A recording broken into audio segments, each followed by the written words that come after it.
that politicization, but I think you've been unwilling to root it out and unwilling to hold people accountable for the politicization. I hear regularly from FBI agents and from professionals at the Department of Justice who are dismayed that our law enforcement has been weaponized and politicized rather than remaining apolitical as it has been for the history of our country.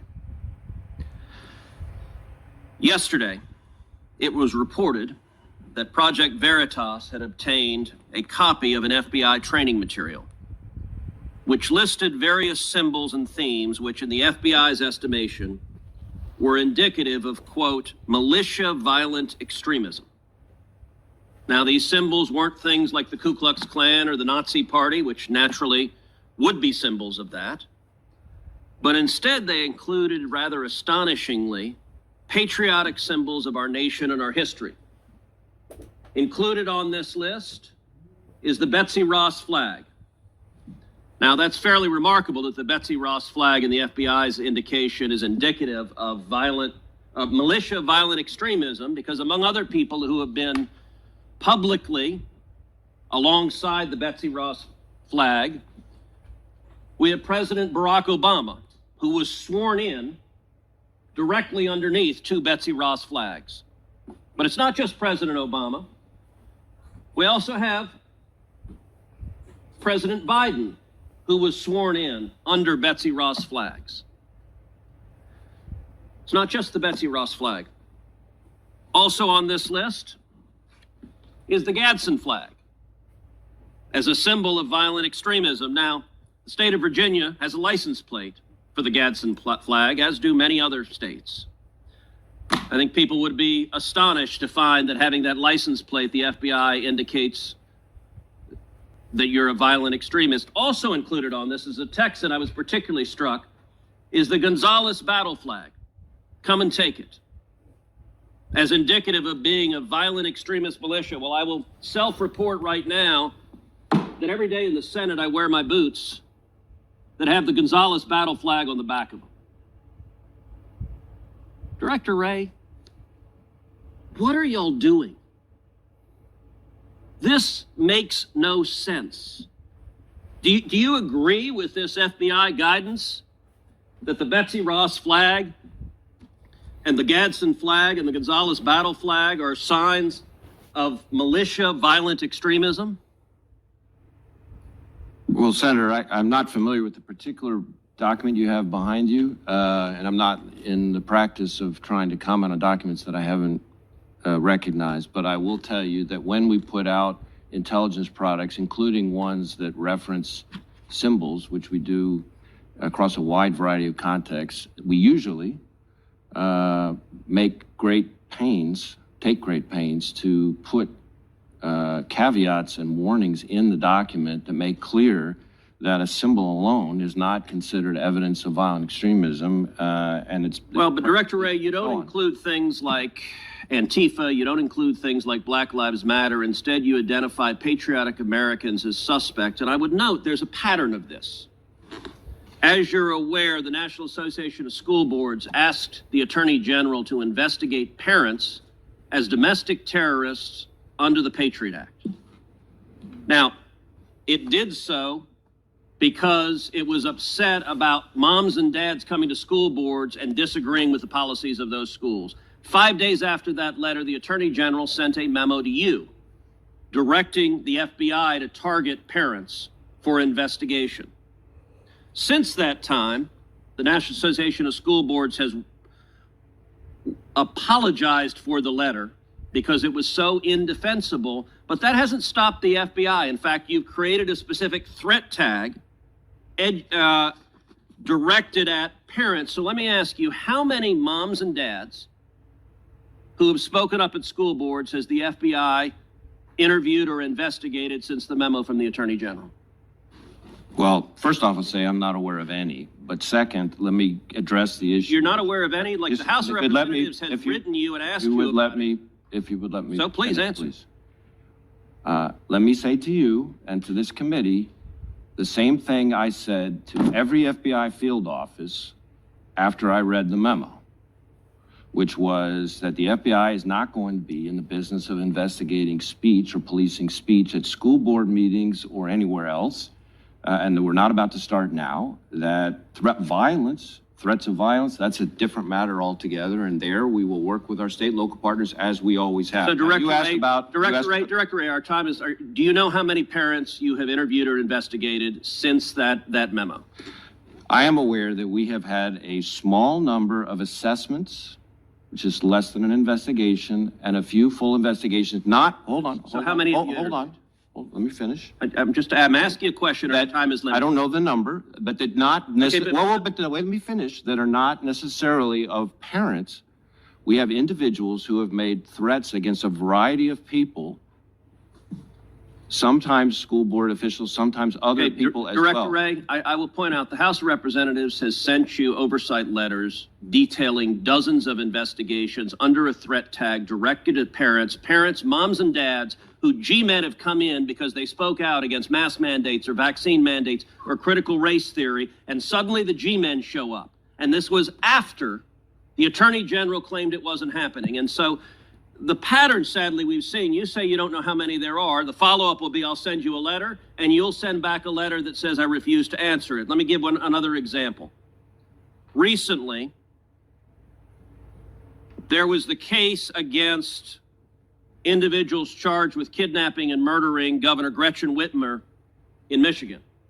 That case ended up an absolute debacle where the 4 people who went to trial, 2 of them were acquitted, 2 received mistrials. None of them were convicted on even a single charge, and the basis of the defense was entrapment, that the FBI, that paid enforcements for the FBI, had suggested and had incited the conduct. Let me ask you, how many FBI agents were disciplined or reprimanded after that disastrous case and the misconduct that led to every defendant being acquitted or having a mistrial on every charge? Senator, I can't comment on a personnel matter. I can tell you that case, as I understand, protected in the U.S. Constitution. We've witnessed big tech autocrats wield their unchecked power to suppress the speech of Americans to promote their preferred political opinions.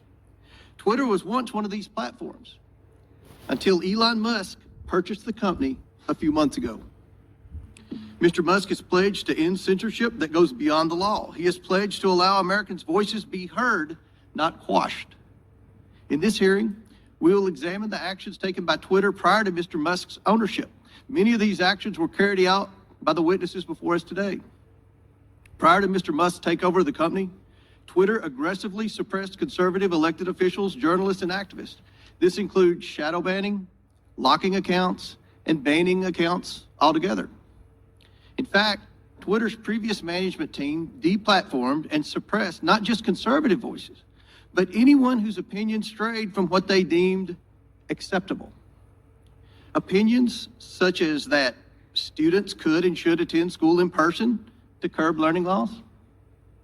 In the past, Twitter's leadership included previous CEO Jack Dorsey, claimed the company did not limit the visibility of certain accounts and tweets known as shadow padding. He said this in front of Congress in 2018.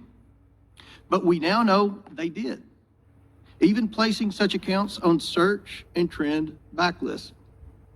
Twitter's employees made censorship decisions on the fly, often not following the company's own publicly stated policies. It worked hand in hand with the FBI to monitor the protected speech of Americans, receiving millions of tax dollars to do so. Twitter, under the leadership of our witnesses today, was a private company the federal government used to accomplish what it constitutionally cannot: limit the free exercise of speech. We now know all this thanks to Elon Musk and the independent journalists who have contributed to what are known as the Twitter files. That brings us to the specific topic of today's hearing: Twitter's censorship of a news article that shed light on Joe Biden's involvement in his family's suspicious business deals. In the months leading up to the laptop story, the FBI advised senior Twitter executives to question the validity of any Hunter Biden story. We also know that one of the witnesses before us today participated in an Aspen Institute exercise in September 2020 on a potential hack and dump operation related to Hunter Biden. Other big tech companies and reporters attended as well. This exercise prepared them for their future collusion to suppress and delegitimize information contained in Hunter Biden's laptop about the Biden's family business schemes. On October 14, 2020, the New York Post published its first story based on information contained in Hunter Biden's laptop. The Post provided proof of the laptop's legitimacy by releasing a computer repair store's signed receipt for the laptop and the federal subpoena used by the FBI to retrieve it in 2019. The article revealed that a top executive at Burisma, who was paying Hunter Biden $50,000 a month, had spent time with then Vice President Biden in Washington, D.C. Throughout his presidential campaign, Joe Biden assured the American people that he had never spoken to his son about his overseas business dealing. However, the details exposed in the Post article indicate that Joe Biden lied to the American people.